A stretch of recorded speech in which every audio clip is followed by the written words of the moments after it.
उतारकर देवेश चाके को मैदान में उतारा है, कहीं ना कहीं एक नया समीकरण रचते हुए।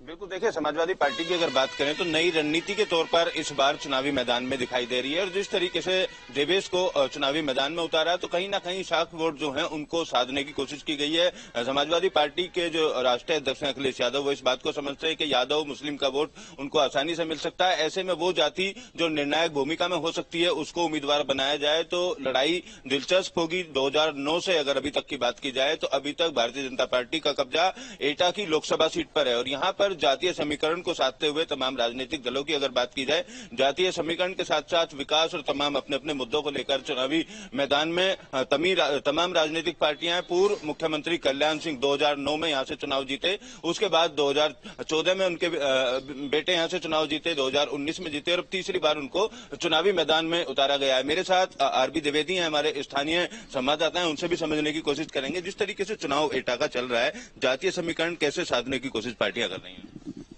जी, आपको बताऊं अमित जी, एटा जो है भाजपा का पुराना गढ़ है यहाँ, और इससे पहले 2009 से पहले समाजवादी पार्टी का गढ़ हुआ करता था।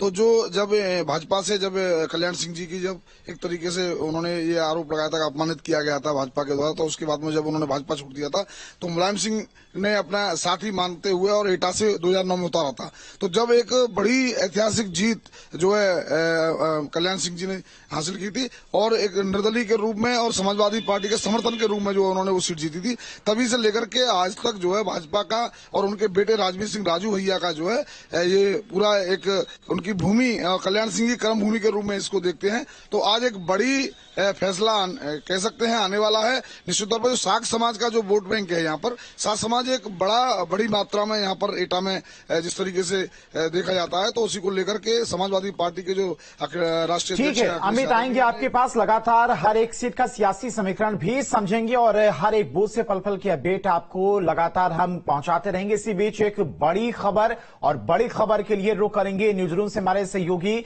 ऋतु सिंह हमारे साथ जुड़ी हुई है। ऋतु, ओवर टू यू।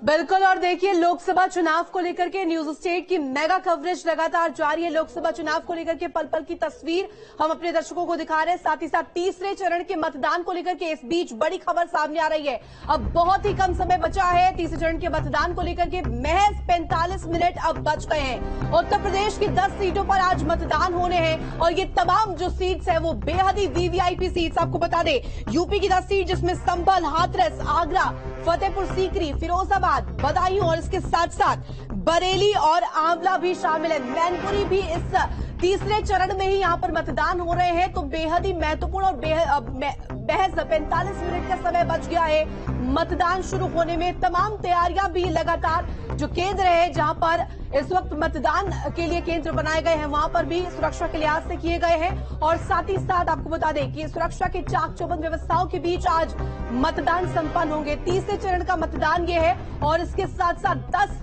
सीटें उत्तर प्रदेश की जिन पर मतदान आज होने हैं। तीसरे चरण को लेकर के पल पल की तस्वीर न्यूज स्टेट दिखा रहा है और एक एक मतदान केंद्र पर किस तरीके के हालात हैं उनसे भी रूबरू करवा रहे हैं। लगातार मेरे सहयोगी आशिमा और धीरेन्द्र स्टूडियो से बने हुए हैं। Over to you. बिल्कुल, तो अब महज 45 मिनट का वक्त यहां पर बचा है और उसके बाद तीसरे चरण को लेकर मतदान शुरू हो जाएगा। लगातार हमारे जो संवाददाता है वो ग्राउंड से हमारे साथ बने हुए हर समीकरण को समझा रहे हैं, हर एक तस्वीर आज के इस महापर्व को लेकर आप तक पहुंचा रहे हैं। और अब आगरा का भी रुख कर लेते हैं जहां संवाददाता शिव हमारे साथ हैं। शिव, अगर आगरा की बात करें तो यहां पर केंद्रीय मंत्री के कद और प्रतिष्ठा दोनों का इम्तिहान, क्या कहता है समीकरण यहां पर?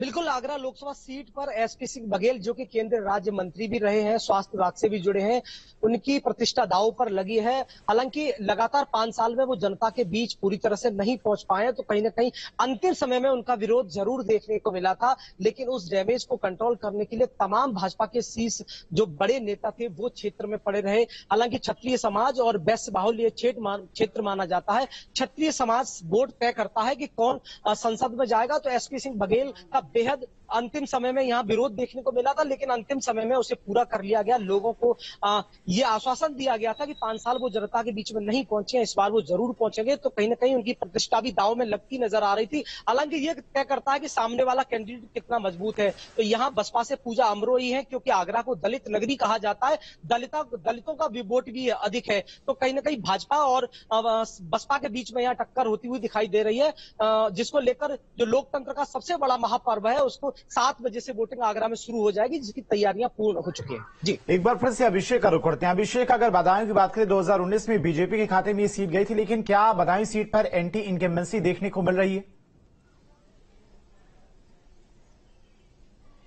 देखिए, मैं धीरेन्द्र एक बात आपको बता दूं, 2-3 राउंड, तीसरा राउंड मैं कवर कर रहा हूं। अभी तो दिन चढ़ेगा तो लोगों का मिजाज पता लगेगा, लेकिन रात जैसे मैंने यहाँ टटोला पहले और दूसरे राउंड में कैराना और मेरठ देखा, देहात क्षेत्रों में ज्यादा फोकस किया, तो 2-3 चीजें तो देखिए काउंट कर रही हैं। और जो 15 साल हो जाते हैं, मतलब 10 साल हो जाते हैं और 15वें साल के लिए आपके लिए वोटिंग शुरू होती है, यानी कि तीसरे कार्यकाल के लिए, तो थोड़ी 10% एंटी इनकम्बेंसी मानी जाती है। उसमें सबसे बड़ा कारण है अग्निवीर योजना। ये पहले राउंड में भी गांव के, क्योंकि गांव के युवा सुबह अगर आप 3 बजे दोपहर को निकलेंगे तो ट्रेनिंग करते मिलेंगे। अगर सुबह 4-5 बजे आप गांव की पगडंडियों के सहारे, जैसे अभी हम 5:30 बजे निकल रहे थे, पिछले चुनाव में जब निकलते थे तो बहुत सारे युवा दौड़ते हुए मिलते थे हमको, वो नजारे अब गांव की पगडंडियों पर हमें नहीं मिलते हैं। तो एक कारण यह है कि अग्निवीर में बच्चे शायद जाना नहीं चाह रहे हैं, क्योंकि 3-4 साल के लिए सिर्फ नौकरी का उसमें प्रबंध किया गया है। तो ये एक मुद्दा है। ये कितना चुनाव में इम्पैक्ट डालेगा ये कहा नहीं जा सकता, लेकिन हाँ इतना जरूर है कि महंगाई, बेरोजगारी, लेकिन उस पर सबसे अगर बाहरी चीज है तो वो योगी की लॉ एंड ऑर्डर है। अगर महिलाओं की हम बात करें, जैसे गांव देहात का क्षेत्र बदायूं भी है, यहाँ रात को ट्यूबवेल में से, हालांकि ट्यूबवेल बहुत पैसे वाले के घर पे होती है, लेकिन फिर भी सामान राहजनी हो जाती थी। यहाँ से मजदूर जब मजदूरी करके रात को घर लौटते थे तो उन्हें रोक लिया जाता था, लूट हो जाती थी, राहजनी हो जाती थी। ये पूरा क्षेत्र रात के लिए ट्रेवल करने के लिए बैन माना जाता था। पुलिस नाके भी यहाँ पर लगाती थी।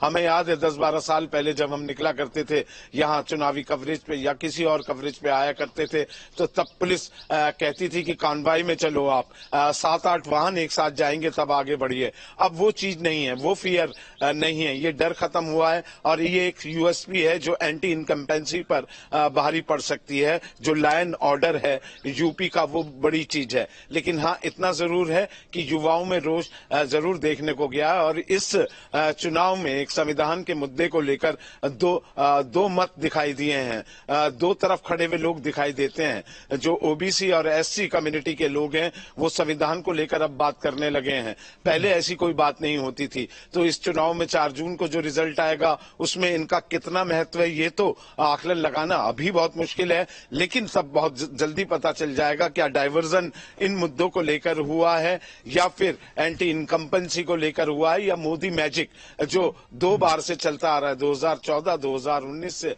उन्हीं का मैजिक चला है, स्थानीय प्रत्याशी का नहीं चला, वो अभी तक कायम है या नहीं। बिल्कुल, तो यहाँ पर हर एक सीट के समीकरण को हमारे संवाददाता आप तक समझा रहे हैं कि किस तरह से जो समीकरण है वो यहाँ पर दिखाई पड़ रहा है। तो आपको बता दें कि अब बेहद कम वक्त बचा है तीसरे चरण के मतदान को लेकर। तो लोकतंत्र के इस महापर्व से हर जुड़ी एक तस्वीर आप तक हम पहुंचा रहे हैं। हाथरस का भी रुख कर लेते हैं, संवाददाता मयंक हमारे साथ बने हुए हैं। मयंक, आप लगातार ग्राउंड जीरो पर रहे हैं, आप लोगों से भी मिले होंगे। अगर हाथरस की बात करें तो हाथरस से क्या कुछ समीकरण उभर कर सामने आ रहे हैं, किसका पलड़ा भारी नजर आ रहा है? मैं आपको बता देता हूँ, सामने आ रहे हैं और जो पिछले कई समय से बसपा और भारतीय जनता पार्टी में टक्कर रही है, लेकिन दूसरे स्थान पर बसपा रही है। और ये देखने को मिल रहा है कि सबका साथ और नमो मोदी को लेकर चल रहे हैं लोग, क्योंकि ना पिछले सांसद किसी को जानते हैं। 2014 में भी किसी सांसद नहीं आया था, सांसद नहीं आया था।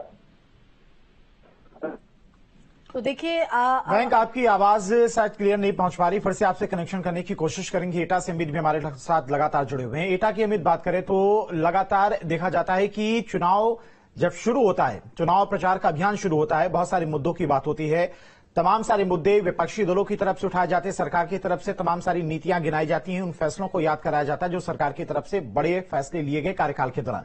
लेकिन चुनाव नजदीक आते आते लोगों के मन में पार्टी को लेकर, चेहरे को लेकर एक उम्मीद देखने को मिलती है। ज्यादातर मतदान देखने को मिलता है कि लोग पार्टी देखकर और चेहरा देखकर करते हैं। मतदान करने का समय आता है तो वोटर कई पॉइंट वोटर के दिमाग में होते हैं, उन चीजों को सोचकर वो वोट करता हुआ नजर आता है। जिस तरीके से तीसरे चरण का आज एटा में मतदान होना और तीसरी बार खुद बीजेपी के उम्मीदवार चुनावी मैदान में 2 बार यहां से सांसद रह चुके हैं, तो उनकी जनता के बीच में किस तरीके की पैठ है, लोगों के बीच में जाकर किस तरीके से लोगों के जो स्थानीय मुद्दे हैं उनको उठाया या यहाँ के विकास के जो काम है वो किए या उन लोगों के साथ में खड़े हुए, इन तमाम चीजों को भी जो वोटर्स है वो सोचता हुआ नजर आता है। अब क्योंकि लोकसभा चुनाव है, ऐसे में भारतीय जनता पार्टी के पास ठीक है अमित, लौटेंगे आपके पास और एक बार फिर से न्यूज रूम का रुख कर लेते हैं, जो हमारी सहयोगी ऋतु सिंह लगातार हमारे साथ बनी हुई है। क्या नई जानकारी ऋतु आपके पास?